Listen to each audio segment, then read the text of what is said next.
بسم اللہ الرحمن الرحیم۔ السلام علیکم ویورز، امید کرتا ہوں آپ سب خیریت سے ہوں گے۔ حضور سیدنا غوث اعظم کے صاحبزادے حضرت شیخ ضیاء الدین ابو نصر سے مروی ہے، فرماتے ہیں میں نے اپنے والد سے سنا، دوران سیاحت وہ ایک لک و دک صحرا میں جا نکلا جہاں پانی کا کوئی نام و نشان نہ تھا۔ کئی روز تک وہاں بھوکا پیاسا رہا۔ ایک دن بادل آئے، بارش کی کچھ بوندیں منہ پر گریں، سیراب ہوا۔ میں نے ایک نور دیکھا جس سے آسمان کا کنارہ روشن تھا۔ اس نور سے شکل نمودار ہوئی، اے عبدالقادر تیرا رب ہوں، تیرے اوپر حرام تمام اشیاء کو حلال کرتا ہوں۔ حضرت شیخ ضیاء الدین ابو نصر موسیٰ فرماتے ہیں میں نے یہ سنتے ہی تعوذ پڑھنی شروع کر دی، اعوذ باللہ من الشیطان الرجیم، جس سے نور غائب ہو گیا۔ اس نے دھوئیں کی شکل اختیار کر لی، کہنے لگا، اے عبدالقادر، تم نے اللہ عز و جل کے حکم سے اپنے علم کے ذریعے میرے مکر سے نجات پا لی، ورنہ میں اپنے اس مکر سے 70 اہل طریقت کو گمراہ کر چکا ہوں۔ حضرت شیخ ضیاء الدین ابو نصیر موسیٰ فرماتے ہیں آپ نے فرمایا، یہ میرے رب تعالیٰ کا مجھ پر خاص فضل و کرم ہے۔ حضرت شیخ ضیاء الدین فرماتے ہیں لوگوں نے آپ سے پوچھا آپ کو کیسے معلوم ہوا کہ وہ شیطان مردود ہے؟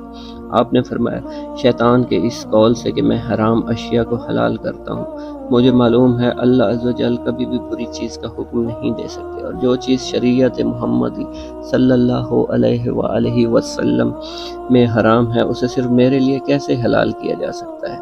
حضرت شیخ سے منقول ہے حضور سیدنا غوث اعظم نے فرمایا بغداد چھوڑ کر بیابانوں میں رہنے لگا، شیاطین انسانی شکلوں میں آتے اور وہ ہر قسم کے اسلحہ سے لیس ہوتے، مجھ سے جنگ کرتے، مجھ سے آگ کے شعلے برساتے۔ میں نے اپنے دل میں ان سے لڑنے کے لیے حوصلہ، ہمت، جرأت پائی، ہر میدان میں ثابت قدمی کا مظاہرہ کیا۔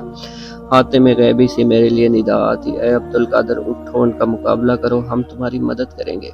چنانچہ جب میں ان کا مقابلہ کرتا تو وہ فرار ہو جاتے۔ ایک شیطان نے مجھ سے کہا یہ جگہ چھوڑ کر چلے جاؤ، میں تمہارا برا حال کر دوں گا۔ میں نے آگے بڑھ کر اس کے منہ پر تماچا رسید کیا جس سے وہ الٹے قدموں بھاگ گیا۔ میں لا حول ولا قوت الا باللہ پڑھتا اور شیطان جل کر راکھ ہو جاتے، تعوذ بھی پڑھتا رہتا، اعوذ باللہ من الشیطان الرجیم۔ یہ ایک مجرد وظیفہ ہے جس سے شیاطین بھاگ جاتے ہیں۔ حضور سیدنا غوث اعظم فرماتے ہیں ایک دن نہایت ہی بدصورت شخص میرے پاس آیا، کہنے لگا میں ابلیس ہوں، آپ نے مجھے اور میرے گروہ کو تنگ کر دیا ہے۔ میں نے اسے جواب دیا تو یہاں سے دور ہو جا۔ پھر اچانک ایک غیبی ہاتھ نمودار ہوا، اس نے اس کے سر پر ضربیں لگا کر اسے زمین کے اندر دھسا دیا۔ وہ دوبارہ نمودار ہوا اور اس کے ہاتھ میں بھڑکتے ہوئے شعلے تھے۔ وہ مجھ سے جنگ کرنا چاہتا تھا، لیکن اسی دوران ایک نقاب پوش گھوڑ سوار آیا، اس نے میرے ہاتھ میں تلوار دی۔ شیطان نے وہ تلوار دیکھی تو الٹے قدموں بھاگ کھڑا ہوا۔ سبحان اللہ۔ حضرت شیخ عبدالقادر جیلانی کی سٹوریز جاری ہیں، انشاءاللہ اگلی نشست میں مزید واقعات کو بیان کیا جائے گا۔